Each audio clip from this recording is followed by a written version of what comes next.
고난주간 수요일 말씀 나눔입니다. 목숨도 아깝지 않을 만큼의 믿음. 사도행전 20장 24절. 내가 달려갈 길과 주 예수께 받은 사명, 곧 하나님의 은혜의 복음을 증언하는 일을 마치려 하면은 나의 생명조차 조금도 귀한 것으로 여기지 아니하노라. 오늘 본문의 바울에게는 달려갈 길을 마치기 위해 끝까지 충성하고자 하는 결단의 영성이 있었습니다. 달려갈 길을 다 가고자 하면 환난과 핍박이 있을 것을 예측하면서도 바울은 내가 달려갈 길과 주 예수께 받은 사명, 곧 하나님의 은혜의 복음을 증언하는 일을 마치려 하면은 나의 생명조차 조금도 귀한 것으로 여기지 아니하노라 라고 이야기하며 달려가고 있습니다.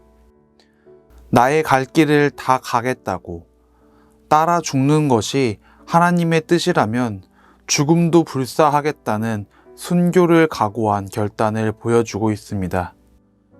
사실 우리가 이익을 따라서 살려고 하고 어떻게든지 조금이라도 더 편해 보려고 하니까 문제가 되는 것이지, 예수님을 따라서 죽을 순교자의 각오라면 과연 무엇이 문제가 되겠습니까?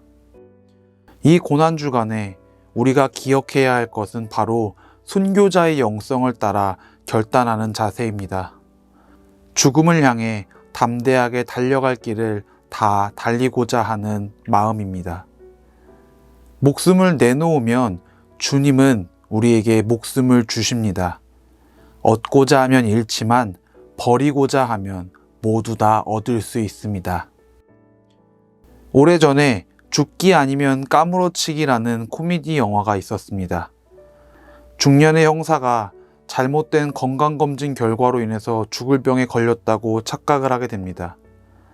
정년 퇴직할 날이 얼마 남지 않은 터라 그는 아내와 자식들의 불투명한 미래 때문에 걱정이 태산이었습니다. 그러다가 어떤 결심을 하게 됩니다.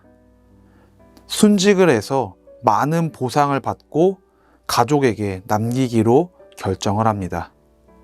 그 결심을 한 후에 그 형사는 범인을 잡는 가장 위험한 추격전으로 뛰어듭니다. 그야말로 죽기 아니면 까무러치기입니다. 죽기 위해서 방탄복도 입지 않고 아주 위험한 자리에 제일 먼저 나타나는 등 정말 죽으려고 눈물겹게 노력합니다. 죽으려고 달려드는 그 형사에게서 강도나 갱들은 공포심마저 느낍니다. 그런데 형사는 죽지 않습니다. 오히려 미제 사건들을 해결해냅니다. 죽기로 각오했지만 형사는 죽지 않았습니다. 우리의 신앙도 이와 마찬가지입니다. 죽기를 각오하는 순교자의 영성을 소유하게 되면 우리는 영생을 보장받게 됩니다. 죽음을 향해 온 몸을 내어놓으면 죽음의 권세는 우리에게서 물러가게 됩니다.